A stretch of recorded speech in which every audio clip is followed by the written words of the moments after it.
Una producción de Troop.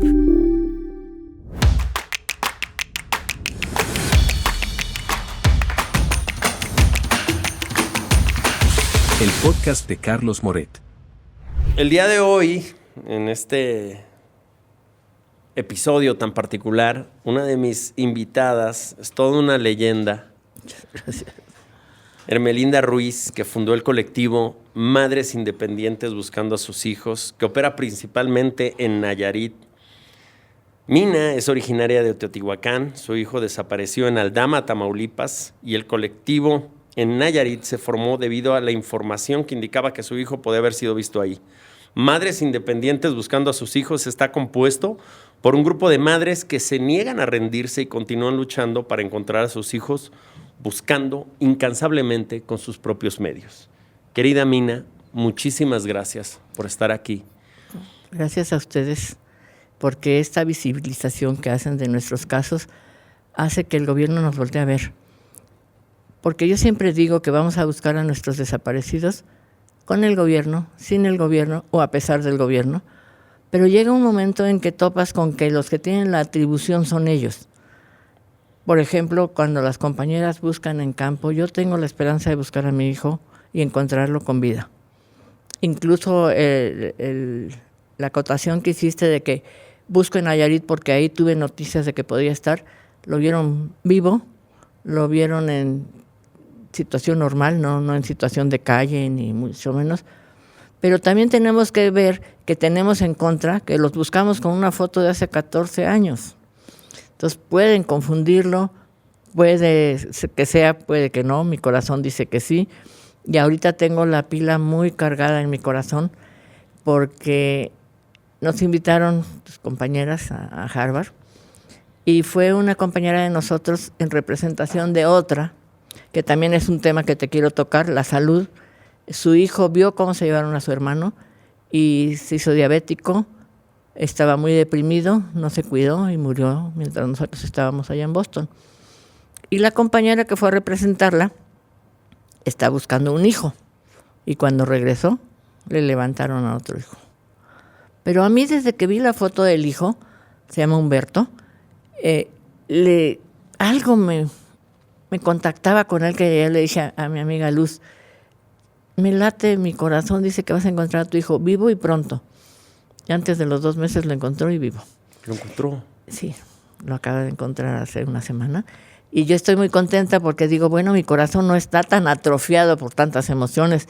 La adrenalina de tantos años a fuerzas que también te debe de atrofiar el punto de vista en que ves lo que quieres ver, obviamente, pero a veces con estas demostraciones, yo no soy muy religiosa, pero ves que Dios existe y que nada más es cuestión de esperar tu turno para tu milagro, porque desgraciadamente los vivos no venden, entonces no sabe la gente cuántos hemos encontrado vivos, pero encuentran una fosa como los ranchos estos, que ni es el primero ni desgraciadamente será el último.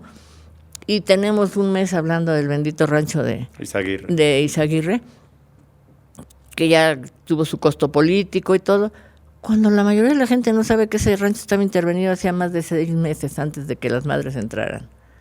Lo que pasa es que las madres se desesperaron y entraron porque no tenían resultados de nada. Pero yo el otro día hablando pues te voy a decir con quién, ¿verdad? Con el embajador de los Países Bajos para los Derechos Humanos, le decía, es que a veces tenemos que enfrentar cosas tan horribles. En Tamaulipas hubo un encuentro igual de desafortunado, se llama La Bartolina, y los que lo encontraron o los que dieron parte, en lugar de decir, presumimos que hay X número de cuerpos, así como si te clavaran un puñal, te dicen, encontramos 500 kilos de huesos. Nuestros hijos no son huesos. Nuestros hijos tampoco son expedientes. ¿Por qué ese afán de lastimarnos? ¿Por qué no hay, cuando menos, la empatía de decir, son tan seres humanos sus hijos como los de ellos, ¿no? O sea, los nuestros y los de ellos son iguales. Yo nunca he oído que incluso a los de Ayotzinapa Pues que sí hay vestigios, nunca han dicho kilos de huesos. Y eso lastima mucho. También comentaba con el embajador que tuvimos un alto comisionado de las Naciones Unidas. Y no es que te esté presumiendo, es que me he metido a todos lados como la humedad. Ya no sabemos dónde pedir la ayuda, porque desgraciadamente en mi caso yo no creo mucho en estos gobiernos, menos en los últimos 2. Si ninguno nos ha resuelto, pues estos menos, ¿no? Ni siquiera existimos para ellos. Entonces, por eso es que te presumo de que esta persona, el licenciado Fernández, en una ocasión que fuimos al Comité Internacional, Interamericano de los Derechos Humanos, busca unas palabras que él, que podría decirnos lo que le diera su gana, dijo: es que las madres buscan con la esperanza de encontrar, aunque sus corazones ya no latieran. O sea, jamás dijo huesos, jamás dijo expediente, jamás dijo muertos. Esa delicadeza es la que necesitamos, porque finalmente, como nos estigmatizan, y para la sociedad en general son delincuentes, lo que les pasó se lo merecían, esa estigmatización hace que la gente no nos ayude, que la gente no sienta como la obligación moral con nosotros, porque finalmente nos los buscamos, según ellos, ¿no? Y yo te podría decir que arriba del 97, 99% son gente decente. ¿Por qué se los llevaron?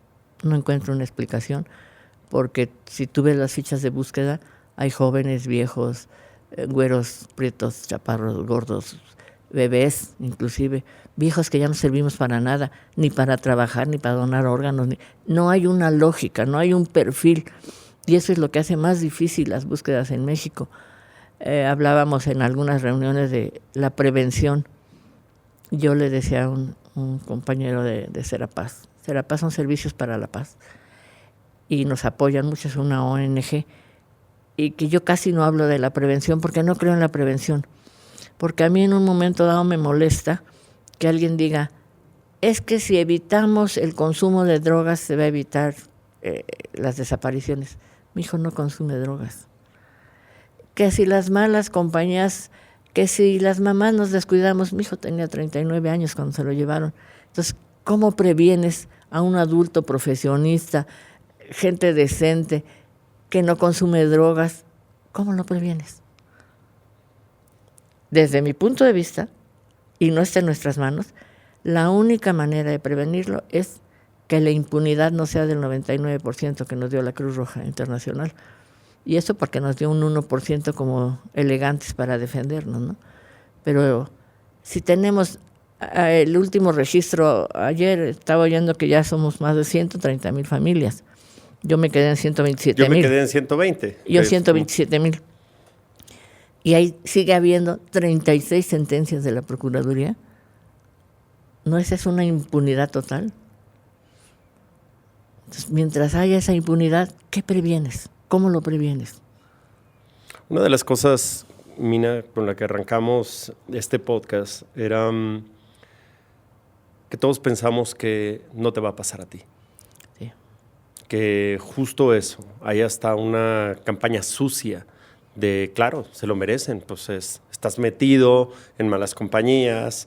Hablando con Diana, que comentábamos de la película de Ruido, y justo ese hilo argumental es, claro, perdiste a tu hija porque estaba en el lugar equivocado, con la gente equivocada, haciendo cosas equivocadas. Entonces, te mereces lo que está pasando. La realidad es que no es así. La realidad es que esto le puede pasar a cualquiera. La realidad, como dices tú, pues no es exclusivo de alguna clase social, de un color de piel, es solo de hombres, mujeres. En el norte del país, es solamente los que están en el sur. Es un problema enorme que nos sucede a todos. Y hasta que no te pasa a ti, no te giras y no reaccionas. ¿Qué es lo que te mantiene viva, Mina? Mira, yo tengo 73 años. Si por mí dependiera estar viva, pues yo voy a estar viva hasta que mi hijo aparezca. Es mi motor principal, que no debería ser, porque la gente no deberíamos de vivir alrededor de una tragedia. Pero eso es lo que a mí me mantiene viva.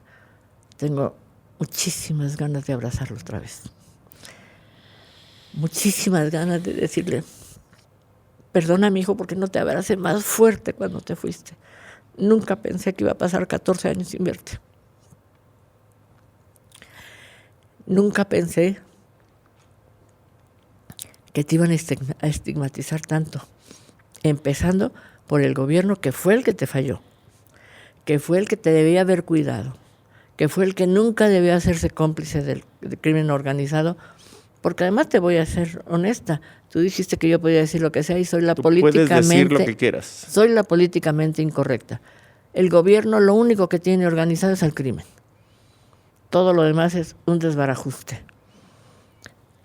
Se les olvida que era nuestro derecho a que nos cuidaran, que era nuestro derecho que nadie dijera abrazos y no balazos.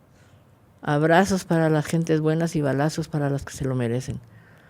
Porque no veo por qué 130,000 familias tengamos que estar con el corazón de lo más estrujado. A mí coloquialmente me gusta decirle que yo ya no tengo corazón, tengo una ciruela pasa. No puedes decir que es tu corazón, porque además tiene que reaccionar diferente, tiene que pensar diferente.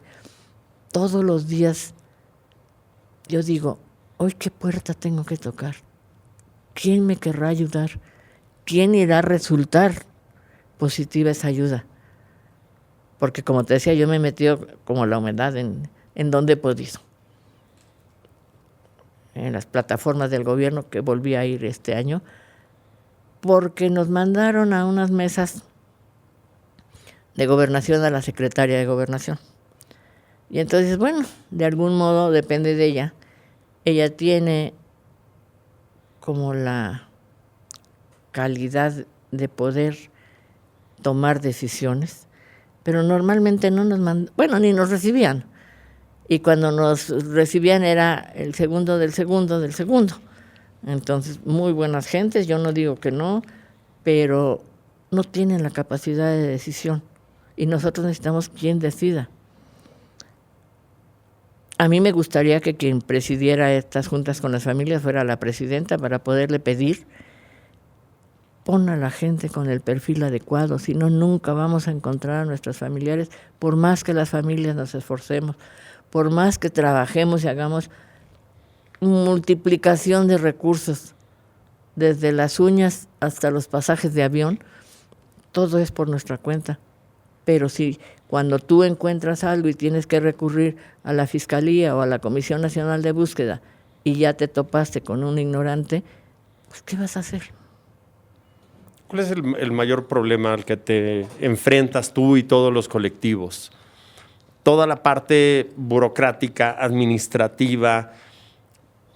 Estás hasta la madre ya, estás harta de que te estén diciendo siempre las mismas mentiras, las mismas excusas. O enfrentarte, porque seguro que lo has hecho, con el crimen organizado. Mirar a los ojos, porque una vez que has perdido lo más importante que tienes en tu vida, ya perdiste todo. Me encanta que lo digas así. Pero imagínate, si el Estado que te falló, que le falló a tu hijo, te manda a tratar tú a negociar con el crimen organizado, yo a título personal, cara a cara, no he tenido la oportunidad, porque realmente creo que sería una oportunidad tratar con el crimen organizado, pero tenemos muchas compañeras, una de ellas en el norte, no me acuerdo si fue Sonora o Sinaloa, andaba buscando a su esposo y le quitaron a su hija. Y ella, como nos quitaron todo, hasta el miedo, ella fue con los del cártel y le dijo, necesito a mi hija, ¿qué pides a cambio? ¿No? Ya deja de buscar a tu marido. Yo soy muy de hablar con dichos. Y entonces, como duele más el cuero que la camisa, dijo, órale, dame a mi hija y ya no busco a mi marido. Y entonces esa anécdota llega a oídos del presidente. Y dice, yo creo que eso es lo que deberían de hacer las madres buscadoras, negociar con el crimen organizado. Y entonces, ¿para qué te tenemos de gobierno? Lo dijo, y lo dijo en una conferencia pública, en sus famosas mañaneras. Y si tú vas a la hemeroteca, debe de estar ahí el antecedente. ¿Te parece que eso sea un modo de tratar a la gente a la que le fallaste? Bastante humillante es que nos diga, abrazos y no balazos, porque esto se ha desquiciado. En otra reunión que tuvimos, una persona de la,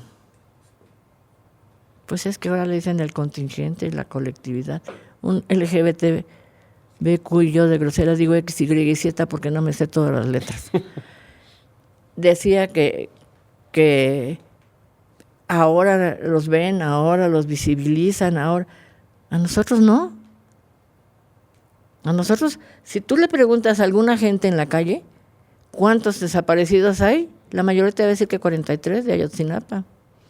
Nosotros tenemos hasta un eslogan, no sé cómo decirle, un mantra. Decimos, faltan los 43 y los de nosotros también. Que no solo son ellos.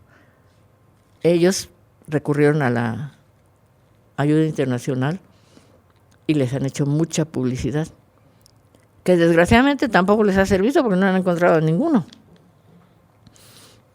¿Por qué? Pues porque a veces cuando te acercas mucho a la verdad, te los vuelven a desaparecer. Yo lo dije en Harvard, cuando estaban ahí unos que andaban en campaña política, y le dije, ¿ahora qué? ¿Nos van a volver a desaparecer a nuestros desaparecidos? Porque ya no los desaparecieron en papel. Cuando quisieron bajar las cifras para que se viera un periodo de gobierno muy exitoso, dijeron que se habían ido a vacunar contra el COVID. Por favor. No sé cuántos miles, creo que 12,000 según ellos habían aparecido. Pero tú hablas con las madres, con todas las compañeras que andamos buscando, porque no solo somos madres. Nos conocen más como madres, pero nos gusta más decir las familias buscadoras. Porque familias buscadoras. Buscan, Diana, por ejemplo, busca a su mamá. Grace busca a su hermano. En fin, buscamos a todos, ¿no? Justo estamos en una época, Mina, donde es más importante parecer que ser. Sí. Acabas de tocar un tema que justo no le va a gustar a mucha gente. Estamos en el momento donde no solamente el Día del Orgullo ya se convierte en todo un mes del orgullo y todas las empresas se vuelcan a poner las banderitas porque queda chingón, porque queda bonito. Yo no tengo nada en contra del colectivo LGBT, para nada. Pero justo ahora que estamos en este momento donde debatimos si la sirenita es negra, si la sirenita es latina, si Blancanieves y sus 7 enanitos son hechos por computadora, la pinche sirenita, maridos. Sí, no existe, cabrón, ni los enanitos. El hijo de Mina sí existe. Sí. ¿Dónde está la visibilidad? Porque si tuvieras ahora mismo la oportunidad de decirle a toda la gente, yo creo mucho en el poder de Internet, Mina, en el poder de los podcasts. Y yo creo que es el momento donde la gente se tiene que incomodar, porque si estamos hablando del mar y los peces y de lo bonito y pues nadie te va a escuchar. Creo que es un momento donde tienes que pegar el pinche golpe en la mesa, fuerte, duro, contundente, con todo tu dolor, y decirle, no solo a las instituciones, no solamente al gobierno, a la presidenta, qué chingado está pasando con México y qué va a pasar contigo. ¿Qué va a pasar con todo ese colectivo? 130,000 personas desaparecidas. No son tres números. Y además, veo la foto de tu hijo, veo tu cara, veo tu rostro y aún se sigue viendo esa luz de esperanza, Mina. Sí, tengo mucha esperanza. Y no en el gobierno. Tengo esperanza en la sociedad civil. Nosotros decimos mucho una máxima en las marchas, que por cierto te invito a quien nos oiga. Para el 10 de mayo vamos a marchar del Monumento a la Madre al Ángel de la Independencia, y una noche antes en el Monumento a la Madre vamos a velar, es decir, vamos a poner veladoras por las madres que se fueron sin saber de sus hijos, que no quiero que nos pase. Pero en esas marchas decimos mucho una consigna, y que me encanta repetirla porque algún día la sociedad nos va a entender. Y dice, si la sociedad se uniera como debiera, temblarían los poderosos desde el cielo hasta la tierra. El poder está en nosotros. El poder nosotros se los dimos. Yo no, aclaro, yo no voté ni por este ni por el anterior gobierno. Pero, de algún modo somos parte de la sociedad. ¿Por qué el resto de la sociedad no nos toma como parte de ellos? ¿Por qué no se siente copartícipe de nuestro dolor, de nuestra angustia? Si tú entraras a yo me sé la página de las carpetas federales, porque mi carpeta es federal, y se llama ¿Has visto a? Y es de la Fiscalía.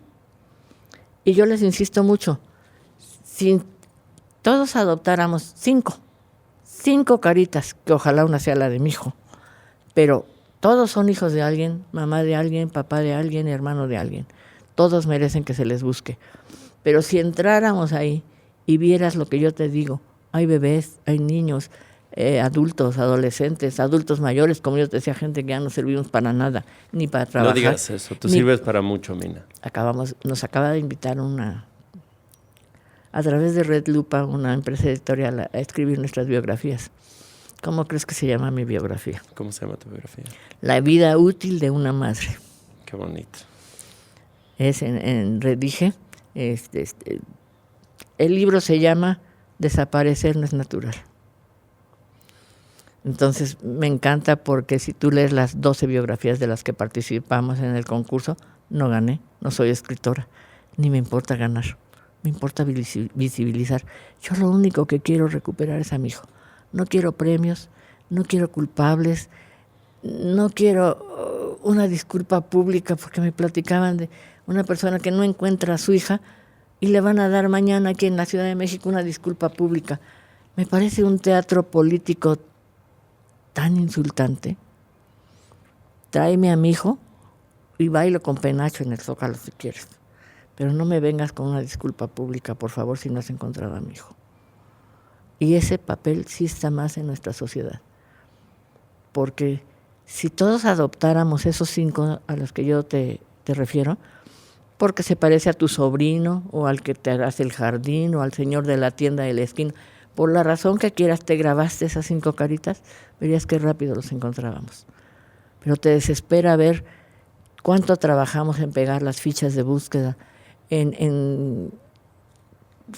Tengo que reconocer que ahí sí fue el gobierno, a través de un empleado de la Fiscalía, que no tengo su autorización para decir, y ya sabes que aquí entran los celos profesionales, y si lo menciono a él y no al fiscal, demás, entonces empezamos con problemas. Todo lo que hicieron para que, por ejemplo, pasen las fotos de los desaparecidos en el Metrobús. Y yo van varias veces que tomo el Metrobús nomás para ver quién voltea a verlos. Todos acá con su celular, nadie voltea a ver las fotos. Y a lo mejor el indigente, porque, bueno, desgraciadamente hay de todo entre los desaparecidos, el indigente que ves ahí afuera del Oxxo cerca de tu casa, lo están buscando. No sé si leíste esta semana, encontraron una muchacha después de 17 años de desaparecida, porque alguien se tomó la molestia de subirla a una red que se llama ¿A dónde van los desaparecidos? La muchacha no sabía quién era ni por qué estaba ahí. No han dicho si es por droga, por golpes o por una enfermedad, pero su familia la reconoció. Desgraciadamente su mamá se fue de este mundo sin saber de ella. Pero esa no vende. Esa no es una noticia de alto impacto. Y debiera ser más, ¿o no? Completamente. Veo tu sonrisa y digo, claro, porque todos esos casos nos cargan la pila. Y decimos, ahora sí voy con todo a buscarlos. Y hablo en plural porque ninguna de las que buscamos solo al nuestro. Todas, tú puedes checar los teléfonos de todas nosotras y todas traemos 20, 30, 40 o más fichas de búsqueda para ver dónde los vemos. Incluso cuando vamos a búsqueda, yo busco a veces en el forense por protocolo, porque a veces queremos tener, como en los programas gringos, ¿no? Sacas la huella y sale hasta quién fue todo, su padrino. ¿no? Como en el CSI, nos imaginamos así. Y Bonds y todas estas que quieras. Pero ¿por qué no cooperamos para que estos archivos estén bien cargados? Pues una de las razones es porque no tenemos fe en estos archivos. El registro que tenemos y nada son prácticamente 2 nadas, ¿no? Pero si todas cooperáramos y todo el mundo consultara esos archivos, encontraríamos a muchos, porque presionaríamos a que el gobierno los busque en donde no nos dejan entrar. ¿Tú cómo para qué supones que se los llevan? Para delinquir, porque ya no tienen gente ellos, ya la mataron entre ellos o como tú quieras, pero y entonces pues necesitan gente. Entonces no se los llevan para rezar el rosario y a nosotros no nos dejan entrar a una prisión federal a buscarlos en vida. Es más, difícilmente nos dejan entrar ya ahorita a las prisiones.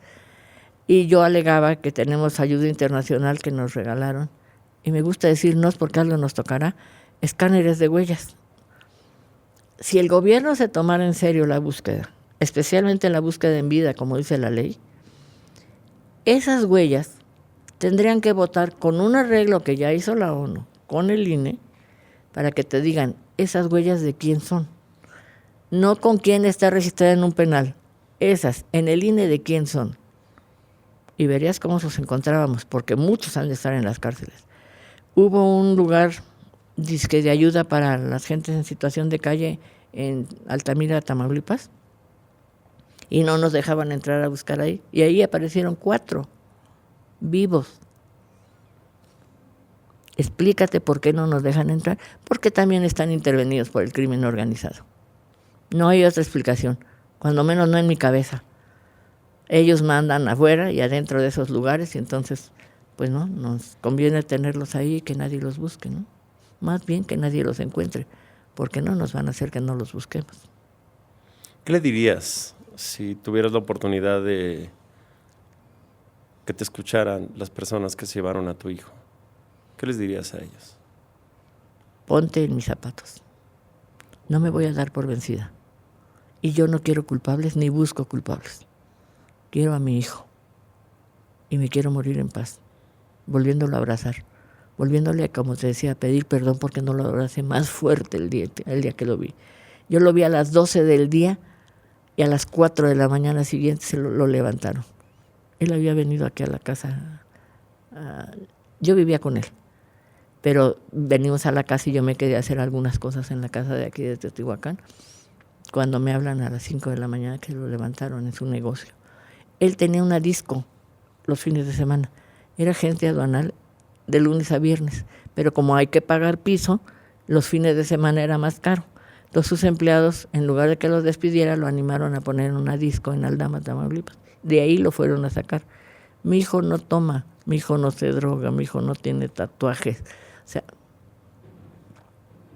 se lo llevaron porque en México se puede.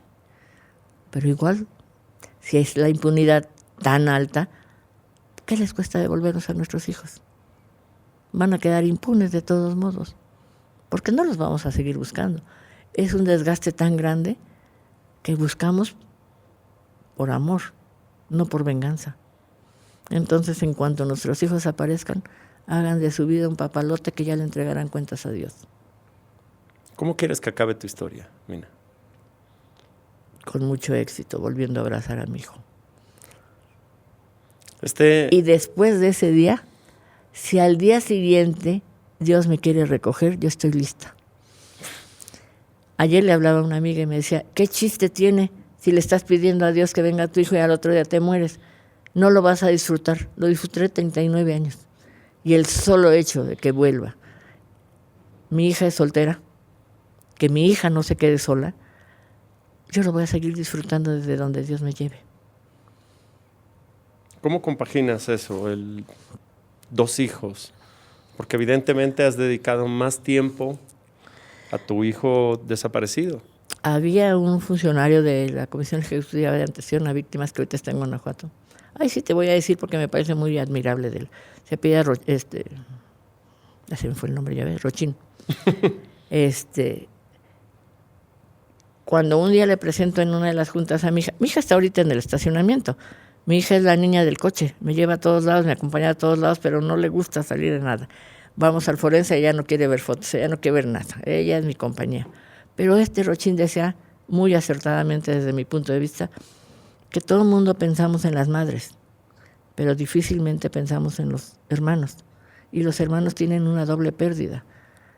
Pierden al hermano y pierden a la mamá porque se va a buscar a su hermano. Entonces, afortunadamente mi hija es muy buena persona, es muy comprensiva conmigo, y yo un día le decía, vete hija, déjame vivir sola, vete tú a vivir tu vida, porque estas desgracias no te tocaron a ti. Y se voltea muy enojada y dice, sí, claro, como el que se perdió no era mi hermano, ¿verdad? Pues sí, De repente dices, no le quiero convidar de mi dolor. ¿Y qué hace ella con el suyo? Cuando sucede esto, que como digo, parecería como que no te va a pasar a ti. Y eso hace esta insensibilidad que tenemos. Porque no es entretenido, porque no es bonito de escuchar, porque al momento de tocar el tema, no, cambia, hablemos de otra cosa. No, mejor vamos a ver cómo va la Champions y a quién le está mentando a su madre Shakira y vamos a ponernos la banderita del arco iris y pendejadas que pues nada más nos hacen sentir un poquito mejor, un poquito inclusivos y un poquito parte de una sociedad que claramente ya perdió el norte, Mina. Sí. Un sistema que tiene fallos, un sistema que nos está afectando a todos y estamos en un momento que claramente es incómodo, pero es necesario. Es que esos discursos de los que nos han llenado, de que los rojos contra los azules y los negros contra los blancos, no ha hecho más que dividirnos y hacer que perdamos mucho más los valores que se iban perdiendo. Yo creo que por la falta, te voy a hablar como vieja, pero la falta de contacto humano. Cuando yo era niña, no pedías permiso para ir a visitar a nadie. Llegabas y tocabas. Y si la señora que ibas a visitar estaba guisando, te sentabas ahí en la cocina a acompañarla. Si bien te iba, te preparaba un cafecito y seguía guisando y cosas en la plática. Ya no. Ahora es impropio presentarte sin anunciarte. ¿Cuándo perdimos eso? Ese toque humano? Cuando en mis años mozos alguien echaba un perro a un caso de aceite hirviendo? No, ni siquiera se te ocurría. ¿Cuándo te sentías con derecho a robarte, aunque sea un elote? Yo soy del pueblo, ¿no? Entonces un elote del vecino no ibas y se lo pedías si se te antojaba el elote. Y él con mucho gusto te convidaba de su cosecha. ¿A qué horas perdimos esos valores? ¿Por qué nos sentimos muy cosmopolitas porque no conocemos al vecino? ¿Y el día que tú necesites del vecino? ¿O crees que Dios vive contigo, que nunca vas a necesitar de nadie? Porque lo que haces ahorita, sistemáticamente, como dejar tu coche en el estacionamiento, venir a tu trabajo, no sabes si cuando regreses por tu coche, ahí te van a levantar. No es que anduvieras haciendo nada malo. Niños que salían a la tienda de la esquina y no regresaron. Cuando yo era niña nos cuidaba todo el pueblo. ¿Por qué ahora nadie levanta la voz? ¿Por qué nos ha dominado el miedo y la indiferencia? No encuentro una explicación. Justo el que estés aquí, lo cual agradezco. No, al contrario. Que tengas este valor de contar tu historia, de abrirte, tiene también un propósito y tiene un objetivo. Y antes de que se me pase, ¿a qué hora va a ser el 10 de mayo en el Monumento a la Madre? ¿A qué hora es el...? Calculamos salir a las 10 de la mañana. 10 de la mañana. Y para que veas cómo es con el gobierno, sin el gobierno o a pesar del gobierno, les autorizaron a la colonia de inmigrantes de Corea un evento el Día de la Madre, también ahí. Qué bueno, tendremos más contingente. Tenemos madres coreanas también, pues seguramente. Yo creo, seguramente. Seguramente. Y estarán más preocupadas de hablar del juego del calamar o de las series coreanas, del Pero K-pop. a ver, ¿no esa es una agresión? Yo disimulada. Yo creo que es tener muy poca madre y muy poco tacto, Mina. Sí. Por eso vamos a hacer los eventos en el Monumento a la Madre, para que vean que aunque sea chiquita. Hace muchos años hacíamos una broma del Monumento a la Madre.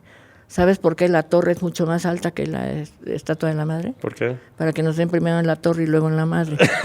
Entonces,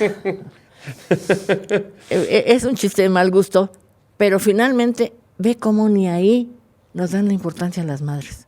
Una torresota y una madrecita.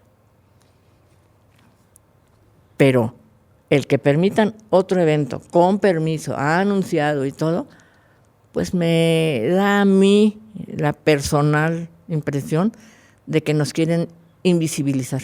Por eso agradecemos doblemente todos estos espacios donde nos visibilizan, donde saben que existimos, que no somos un número, o como te decía, no somos un kilo de huesos. Somos tu yo del futuro.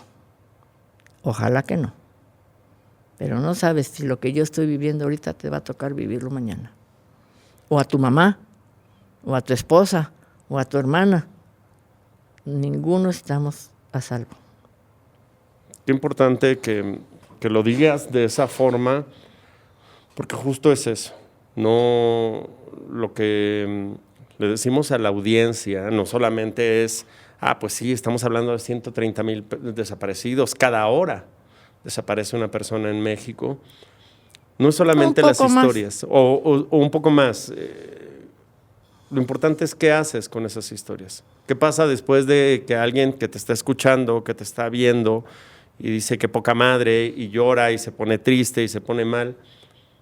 ¿Qué vas a hacer después? Ese llamado a la acción que a mí me gusta tener muy claro y muy preciso. ¿Cómo se puede ayudar? ¿Cómo podemos nosotros desde nuestra trinchera, y se lo decía a Diana y a Monse, nuestra colaboración es darte esto, darte un micrófono, darte una cámara, y no cualquier tipo de cámara, probablemente el origen para un documental. Acabamos de hablar de la película de Ruido, de Natalia Beristain, una película muy dura, magníficamente dirigida, pero una película muy necesaria, incómoda y dura. ¿Qué podemos hacer como sociedad para ayudarlas? Tú ya estás haciendo tu parte. La otra sociedad, siempre hay algo, ponerte creativo. Yo, por ejemplo, con la película Ruido, nunca pensé que le iba a hablar a mi hija tanta gente. Muchas de sus amigas, nosotros vivimos un tiempo en Reynosa, mi marido era agente aduanal y luego mi hijo se quedó con la patente. Y al final de la película tiene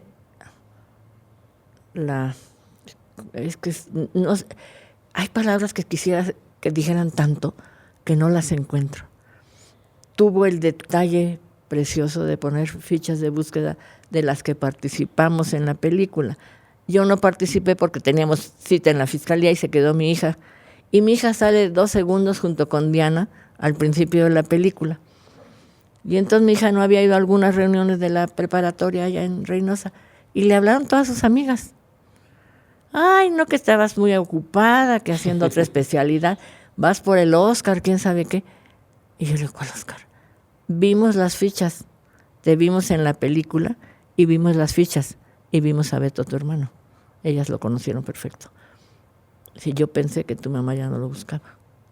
Eso es importante, que aún la gente muy cercana, a lo mejor por miedo de lastimarte, no te pregunta, ¿y lo sigues buscando?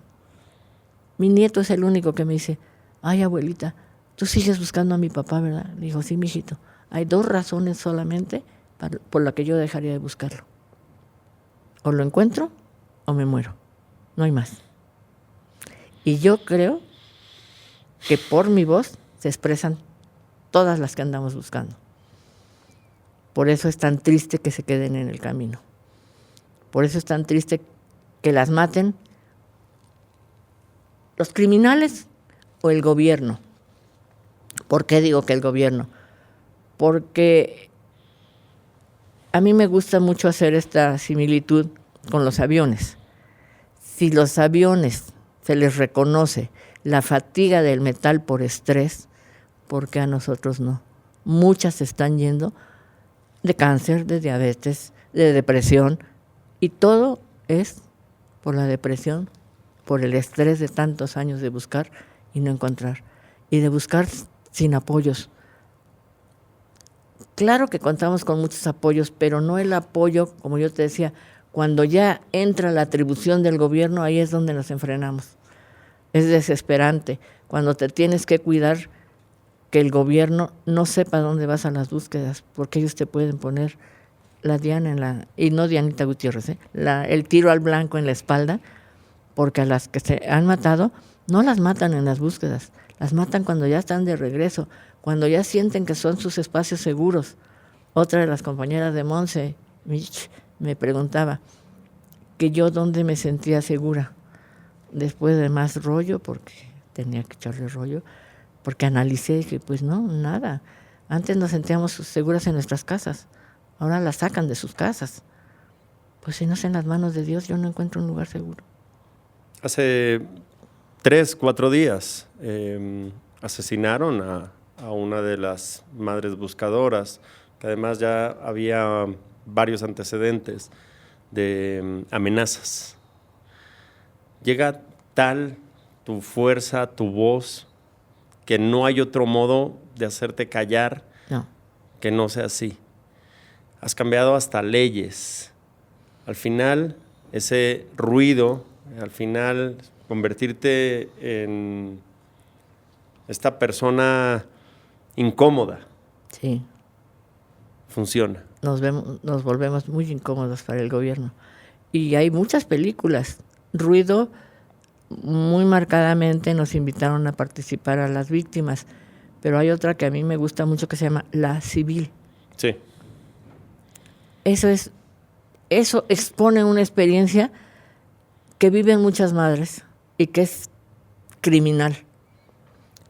La protagonista, que es Arcelia Ramírez, encuentra el esqueleto completo de su hija. Se lo llevan para el ADN y la identificación y lo que tú quieras, y le entregan un pedacito de costilla. Al final, la película, Arcelia está sentada en el pretil, le decimos en el pueblo, de un árbol, y voltea a ver a alguien con una sonrisa de cariño, de amor. Y yo preguntaba tanto a la escritora como a los que participaron en la película, como a quienes nos invitaron de las embajadas a ver la premier, ¿tú qué crees? Y me decía una persona de la embajada de Alemania, que se volvió loca. Le dije, no, fíjate que yo he de ser muy optimista, pero yo creo que vio a su hija. Su hija volvió. El esqueleto que encontró no era de su hija, como ha pasado muchas veces acá en las búsquedas. Pero ya le habían dado la costilla. Nos han dado esqueletos a todas. A todas les han entregado un cuerpo equivocado, un esqueleto equivocado o un fragmento equivocado. ¿Por qué? Pues porque las investigaciones no las hacen como deben, ni ante-mortem, ni post-mortem, ni a ninguna hora. Entonces, yo sí pienso que la hija volvió cuando se dio cuenta que la mamá la buscaba. A lo mejor que yo te decía antes, porque yo veo lo que quiero ver. Claro. Y yo veo que esa mamá volvió a tener a su hija, ¿no? Ya que has perdido lo más importante que tienes en la vida, que son tus hijos, ya no puedes perder nada más. Ya palabras como no te da vergüenza, estás cansada, hace mucho frío, mucho calor, tienes miedo de que te vaya a ver un delincuente, un criminal. Ya te da un poco igual. No tengo tanto miedo. Yo por eso doy muchas entrevistas, porque siempre digo, alguien puede verla y ayudarme. Mi hijo no era un criminal. Mi hijo no es un delincuente. ¿Por qué voy a tener miedo? Si él no andaba en malos pasos.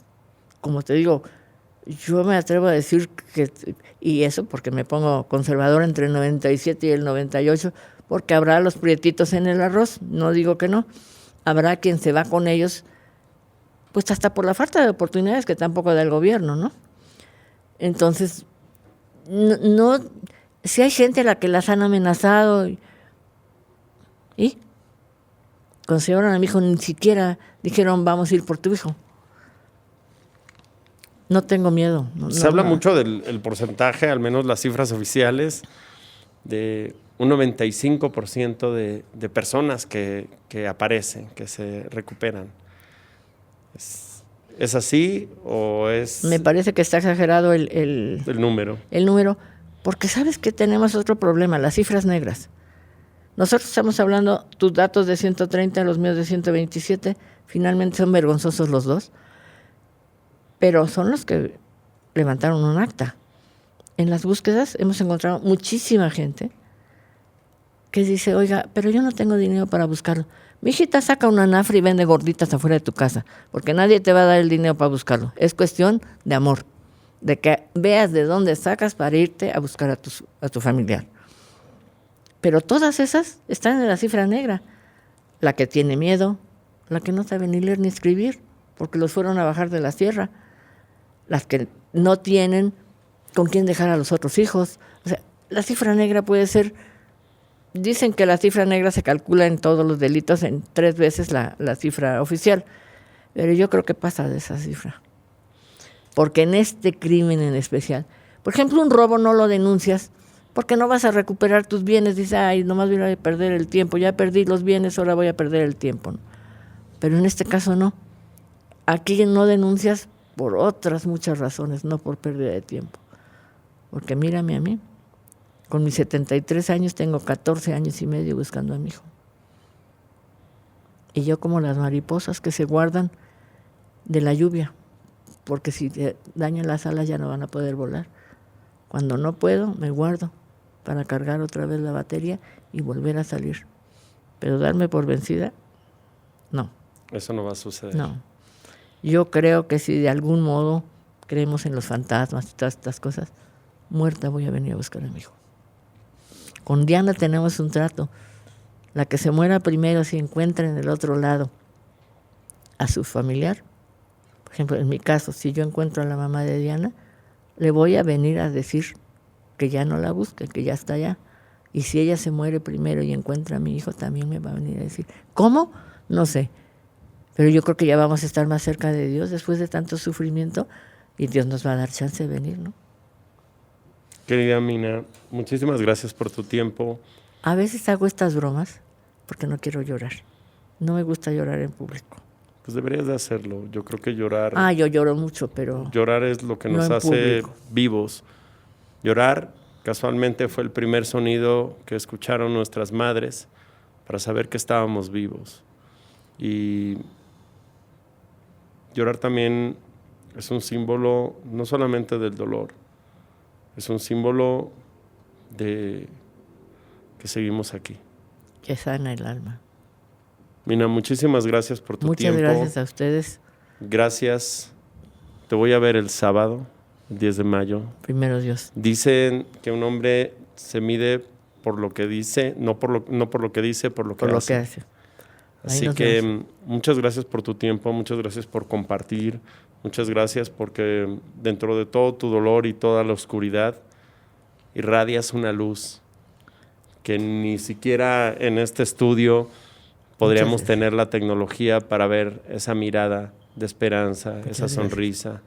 Verte con esa foto con tu hijo te honra y lo dicho, este espacio es para dignificarte, este espacio es para darte voz, este espacio es para decir, ya basta porque no podemos como sociedad seguir mirando hacia otro lado. Muchas gracias, Mina. Así que, si me permites, te recuerdo, si la sociedad se uniera como debiera, temblarían los poderosos desde el cielo hasta la tierra. Muchas gracias. Gracias a ti, querida Mina. Muchas gracias.